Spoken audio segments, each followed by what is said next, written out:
When it comes to survival of the fittest, cactus trumps them all. Succulents aren't far behind. Cacti and succulents are perfect residents of the Mojave Desert, and their unique attributes make them a true desert plant. Once you get past the cacti's tough exterior, you'll appreciate the beauty and unique makeup of these desert-adapted gems. Cacti are native only to the Western Hemisphere, and traders from the Americas transported those now found in other parts of the world. Cacti come in all shapes and sizes, tall and thin, short and plump. Cacti can be as tiny as a peanut or as large as an elephant.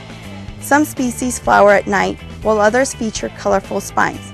Whatever their physical characteristics, all cactus do one extraordinary thing: conserve water. So they store water in their stems and in their pads. So when it rains, they have a very shallow root system that immediately soaks up the water and stores it. So most of them do have thorns. So the thorns hold kind of a dual purpose. They're the same as like hair on our bodies. They help keep the sun off of the plant itself, deflect the sun, kind of like a natural built-in sunscreen. A cactus's ability to store water is a survival defense in our extremely dry climate. With little rainfall, the cactus has adapted to the desert over time and has learned to live with less water. How does it do this?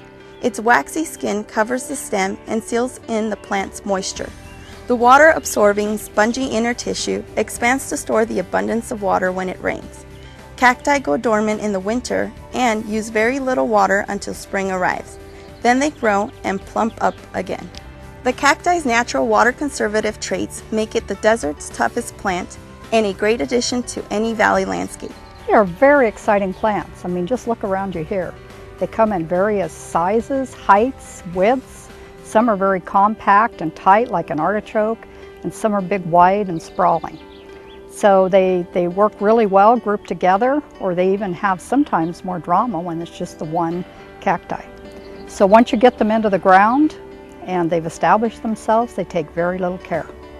Some of the more common varieties you'll find in the local nurseries are the prickly pear, beaver tail, cholla, golden barrel, and Peruvian apple cactus. The prickly pear has red or yellow flowers and bears edible fruit. Beaver tail boasts smaller gray-green pads that grow in clusters with reddish-pink flowers in the spring and summer. The cholla cactus looks cute and cuddly, but its thorns are vicious. The golden barrel, on the other hand, is short and rotund, with long and sharp yellow spikes. Of these cacti varieties, Peruvian apple cactus is the tallest. Native to South America, it can grow 8 feet or more here in the Mojave and produce large, white flowers that open up at night during the summer. Taking care of cacti is relatively easy. Water them once every 2 weeks, but in the summer, give them a little more to drink. Water container cacti more frequently, especially when it gets warmer, but be careful not to overdo it. In the coldest months, November through February, cacti don't need any water. Give them one last good soak before then. Withholding water encourages dormancy and decreases the chances for root rot or freeze damage. All cacti are succulents, but not all succulents are cacti. Succulents share almost all of the same qualities as cacti, but they are missing one not so obvious characteristic. There's one very not so easily detectable way to tell, and that is that cacti have what's called an aerial. And out of that aerial comes the spines of the plant. Roots can grow out of that plant, and that's where a plant really will propagate itself.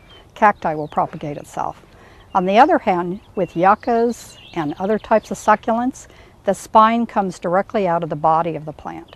So some of the things that we might find here in the Mojave Desert here in southern Nevada would be ocotillo, the yuccas, the agaves, and crown of thorns would be a few of those that are succulents that are not cacti. Like their thorny relatives, succulents love sunlight and store water to survive long, dry periods. They truly adapt to temperature and rainfall. The storage of water gives succulents a more swollen or fleshy appearance than other plants. Other succulents work very well here, like the agaves, the yuccas. They are very dramatic plants. So a lot of them have long leaves that branch out, and they look great in the landscape. They can take up a lot of room. Some of them are very compact and don't take up as much room. So the thing to remember about the difference between the agave and the yucca The agave blooms once in its lifetime, between 7 and 100 years. It actually blooms and then it dies after that. But yuccas can bloom almost every year. And then another form that I really like is the red yucca. It's a really nice, softer type of plant in the landscape, and it blooms for about 2 months. It has a stalk that comes up and it has beautiful reddish pink blooms. And hummingbirds absolutely love it. Water succulents generously in the summer, but cut back to once every other month in the winter when they go dormant. Be careful not to overwater. Succulents will look nice and plump at first, but overwatering will damage the root system quickly. If leaves develop brown spots or start to fall, you may not be giving them enough water. Keep an eye on the soil to gauge the health of the plant. You can't go wrong with cacti and succulents. They are beautiful and nearly indestructible. If you're looking for a low water use landscape that's truly unique, get creative with our desert's most resilient plants. Reporting for Waterways, I'm Diana Diaz.